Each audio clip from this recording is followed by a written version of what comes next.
बोलिए भारत माता की जय। समय बहुत हो गया है। सबसे पहले तो मैं डीडवाना की कुचामन की हमारे जिले की टीम को बहुत बहुत धन्यवाद देना चाहता हूं। नागौर के बाद हमें लग रहा था कि वे डीडवाना में कैसी व्यवस्था होगी कैसी नहीं होगी, लेकिन हमारी युवा टीम भूपेंद्र, सुखराम, सुखदेव और बाकी जितने भी हमारे बुजुर्ग साथी हैं, उन्होंने गांव-गांव जाके प्रचार किया, सब लोगों को समझाया और इतनी संख्या में आज आए, उसके लिए आपको बहुत बहुत धन्यवाद। सबके लिए जोरदार तालियां। इतनी कड़कती धूप में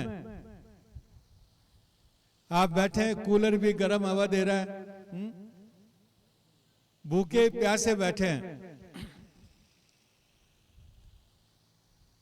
क्योंकि यहाँ पे कोई जिमनार नहीं है, लड्डू वगैरह नहीं है, खाने को कुछ है नहीं, खाली चाय और पानी मिल रहा है आपको। इतना होने के बावजूद आप शांति से भाषण सुन रहे हैं और इंतजार कर रहे हैं कि भाई कब रैली शुरू होगी, कब हम लोग नारा लगाएंगे और कब कलेक्ट्रेट जाएंगे। असल में यदि कोई जन आंदोलन का रूप है तो वो यही है, आप लोग हैं। आप लोग जो एक एक आदमी 20-20 आदमियों के बराबर है। अरे जो भूखा प्यासा आंदोलन में बैठा हुआ है वो बहुत शक्तिशाली है, बहुत क्रांतिकारी है, वो बहुत बड़ा परिवर्तन ला सकता है। सबसे ज्यादा सब लोगों के लिए तालियां जोरदार। साथियों, जो हम लोग आंदोलन कर रहे हैं, क्यों कर रहे हैं वो आप सबको पता है। 78 साल के बाद भी हमारी स्थिति अच्छा नहीं है। आज बनवारी जी ने, जो हमारे गाड़िया लोहार के एंकर थे, उन्होंने बताया, रतन जी ने बताया, हमारे उकमाराम बावरी जी ने बताया, और हमारी भी कोई सिचुएशन इतनी अच्छी नहीं है, हम लोग सोचते हैं। क्यों? क्योंकि प्रशासन में और शिक्षा में हमें भागीदारी नहीं मिली। आजादी के बाद लोकतंत्र इसलिए बनाया था कि भाई सब लोगों की भागीदारी होनी चाहिए, सबको वोट का अधिकार दिया गया था कि हर आदमी वोट करेगा और हर आदमी प्रशासन में आएगा, हर आदमी राजनीति में आएगा। लेकिन हुआ क्या, कुछ ही समाज राजनीति और प्रशासन में आने लगे और बाकी समाज सब छूट गए। उन समाजों में हम भी हैं। 78 साल के बाद जो घुमंतु, अर्ध घुमंतु, विमुक्त जातियां, करीब 52 जातियां हैं, आपको जान के आश्चर्य होगा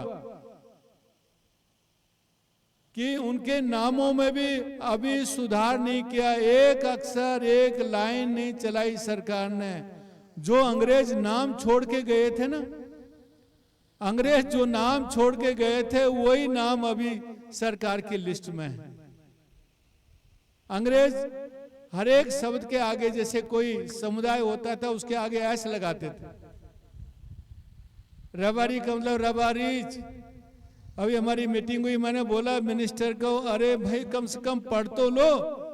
अरे हिंदी में बहुवचन में ऐस नहीं लगता है, ये ऐस तो हटा दो, दूर की बात है, विसंगति तो दूर हटाना, ऐस तो हटा दो।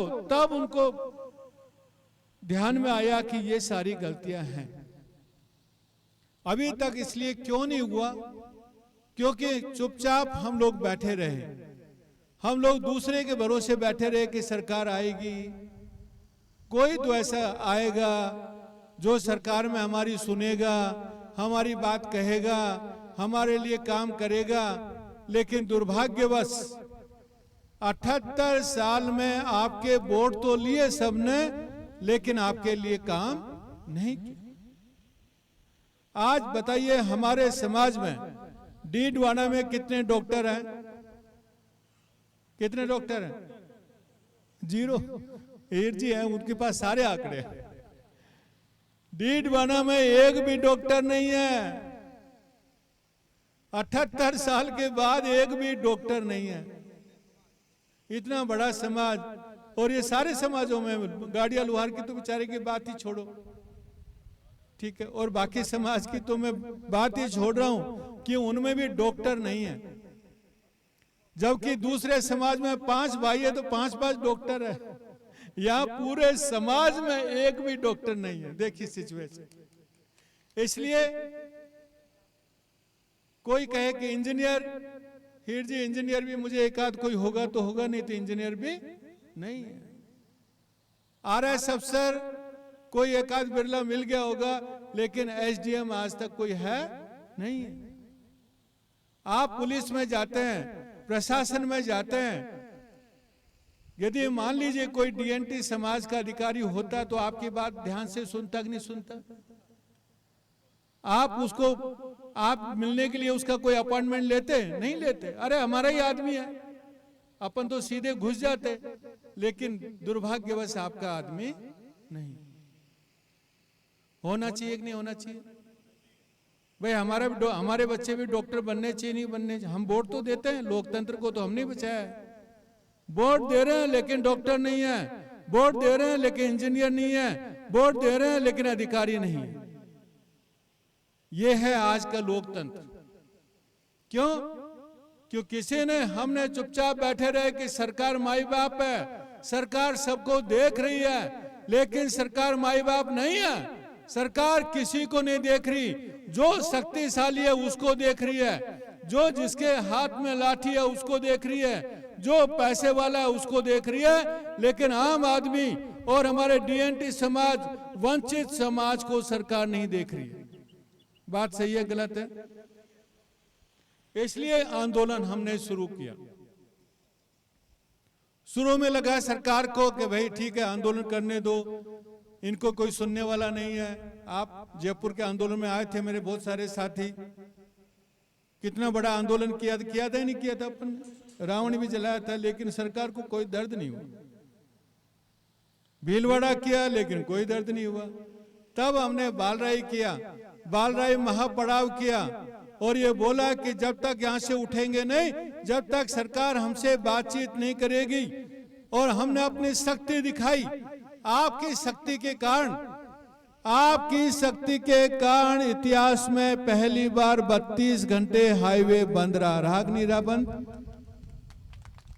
आपकी शक्ति के कारण तब सरकार झुकी कि हमें बात करनी चाहिए। तब सरकार ने माना कि ये शक्तिशाली ये समाज है, ये झुकने वाले नहीं है। इसलिए सरकार ने बात की। 5 तारीख को बातचीत हुई। बातचीत में हमने सब बताया कि भाई हमारा 10% आरक्षण कानून बता रहा है, कानून के अनुसार है। आयोग बता रहा है, रेन के आयोग, दाते आयोग, सुप्रीम कोर्ट बोल रहा है कि 10% अलग से आरक्षण इन समुदायों को मिलना चाहिए, तभी इनका समाधान होगा, तभी इनका विकास होगा, वरना विकास नहीं होगा। मंत्री ने माना, सरकार ने माना कि आपकी बात कानून सम्मत है, हमें समय चाहिए, 2 से 3 महीना चाहिए। हमने समय भी दिया। फिर सरकार के मन में आया कि यार इनको तो ऐसे करते हैं, डराते हैं और बातचीत नहीं करते हैं। हमारे लोगों को गिरफ्तार किया, 18 दिन जेल में रखा, आप सबने देखा है वीडियो में।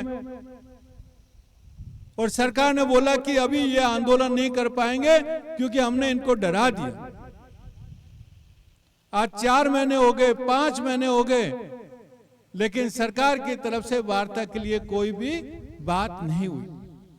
उसके बाद हमने ये आंदोलन उठाया कि आप हमारे 8 आदमियों को जेल लेके जा रहे हो, हम सभी आपके पास आ रहे हैं। आपकी जेलें छोटी पड़ जाएंगी, लेकिन DNT समाज इतना बड़ा है, जेलों में आप नहीं भर पाओगे हमें।